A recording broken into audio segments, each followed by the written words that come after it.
Hi! Today we are going to read one of the Franklin stories called Finders Keepers for Franklin, written by Paulette Bourgeois and illustrated by Brenda Clark.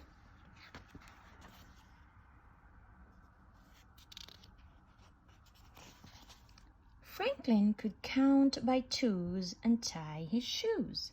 He was good at seeing things that others missed. Once Franklin found a lucky four-leaf clover.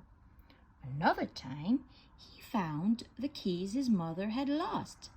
But one day, Franklin found something special. Franklin was walking to the park when he spotted a flash of blue.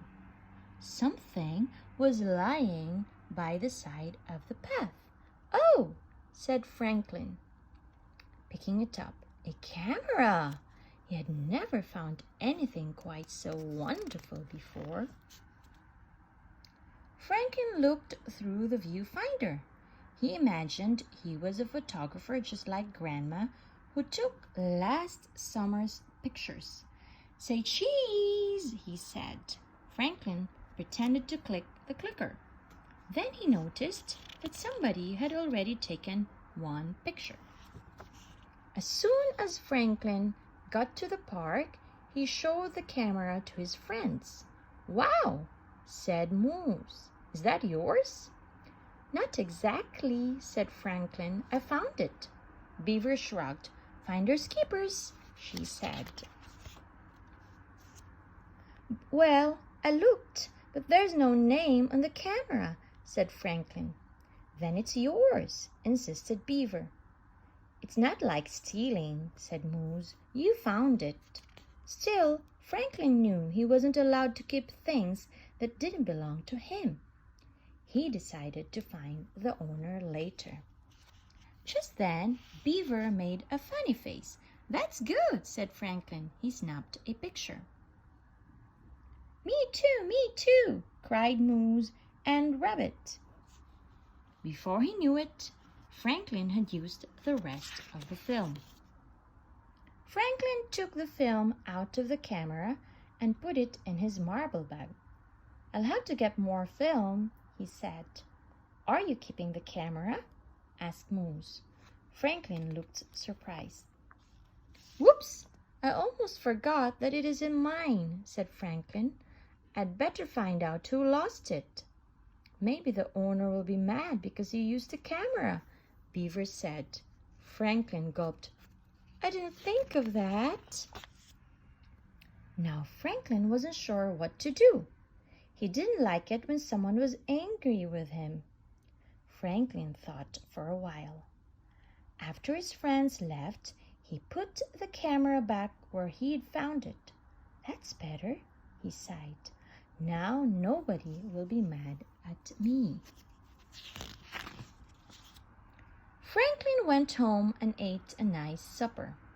After supper, Franklin's father wanted to play marbles. When Franklin opened his marble bag, the film rolled out. "What's that?" asked Franklin's father. Said Franklin. His father waited patiently. Finally, Franklin blurted out the whole story, finding the camera, using it, and then putting the camera back. "So you used something that didn't belong to you?" asked his father. "Not on purpose," answered Franklin. "It just sort of happened."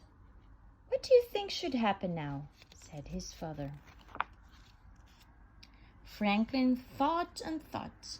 "Maybe we could get the camera and try to find the owner," he said finally.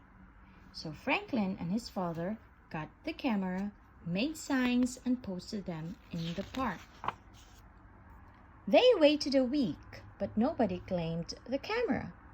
Then they went to the police station and told the officers that they'd found a camera. Still nobody claimed it. Franklin took the film to be developed. He bought a new roll of film with his allowance and popped it into the camera. The next day, the pictures were ready. Franklin held up a photo of Raccoon's family. "I know who owns the camera," he shouted. "Raccoon must have taken a picture just before he lost the camera. And he's been away, so he didn't see our signs." Franklin returned the camera to Raccoon and apologized for using his film. Raccoon wasn't mad at all. He was so happy to have his camera back that he shared his snack with Franklin. "Cheese!" said Franklin, smiling. And Raccoon snapped a picture. The end.